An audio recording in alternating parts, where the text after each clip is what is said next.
Robert Blast was a custom-made war machine built head to toe in a sinister back-alley laboratory and funded by every nefarious dollar the government could embezzle.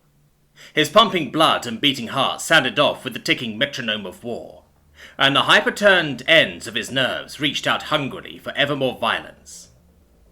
He was the grand success of the awkward marriage between military and biology, the illegitimate child of a scientific trip to the whorehouse, and, all things considered, almost perfect.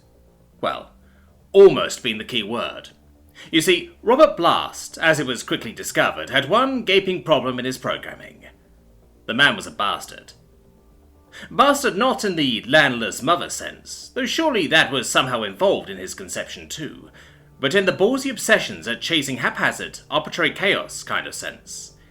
His very first steps were made only so he could pull a chair right out from under a sitting scientist. Yes, somehow in that early alchemical concoction that was Blast, the sensitive element of relentless drive became tainted by a childlike gusto and biblical levels of mischievousness, and the result was a man so dangerous and so reckless that he had to literally be named in the Geneva Accords, now called the Pandora Protocol, as there was no putting lightning back in the bottle now. He was treated, in every sense, like the most inaccurate nuclear bomb ever created. He was only deployed if, and only if, whatever he was pointed at just simply had to go, for whatever came afterwards was anyone's guess.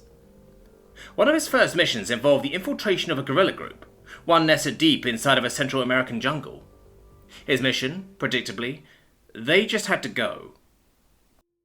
They went, and went quite swiftly too, as within a week of his deployment all news, rumours, conversation and even artistic representation of the group disappeared. It was an April Christmas miracle.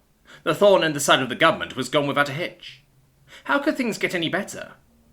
Enter the Banana Republic of Republican Banana Farmers, or the BPRBF for short.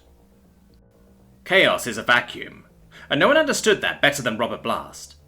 Amidst his horrifically effective toppling of the guerrilla group, a hapless band of banana farmers somehow convinced the apocalyptic war machine to take a break, and partake in some harmless ayahuasca.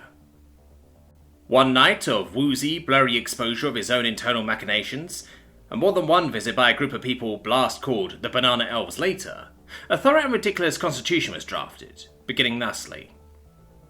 We, the farmers, in order to form a more productive farm, establish farms, ensure domestic farms, provide for common farms, promote farmers, and securing the blessing of the Banana Elves. Thus was every deployment for Blast, and his accolades for tomfoolery nigh outweighed his proclivity at honed political destruction. It became such a roll of the dice at what would happen to his next targets that the military began to fear using the machismo-fueled maniac. Though that proved to be no better, as idle hands are tools for the devil, and Blast damn near had a secret handshake with Lucifer. One day without a task once resulted in the entire state of Ohio rebelling against the Union, and still to this day not a man or woman alive understands how or why that even happened. Another time, Blast was left alone for merely 2 hours, while the train carrying him was caught up in some sort of logistical traffic jam.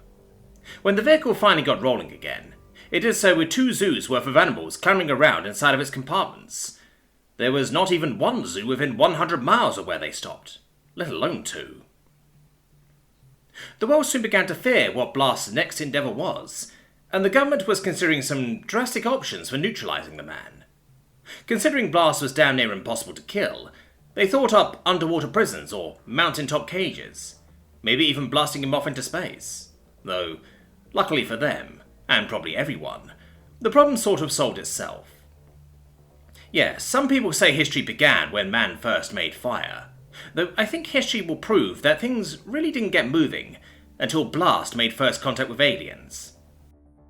At the time of this event, Blast was on the run from the Chinese government for stealing a whole barrel of narcotics, and everyone now supposes that was the reason for his attempt at contacting outside life. So, let the record then show that the first thing we ever told our interstellar neighbours was thus: "Hello and greetings from Earth. My name is Blast and I have enough DMT next to me to kill 2 zoos worth of animals. Trust me on that. Humanity wishes nothing greater than for you to join me in partaking in this substance, so as to get rid of it as soon as possible. Looking forward to hearing back from you soon." Naturally, They accepted.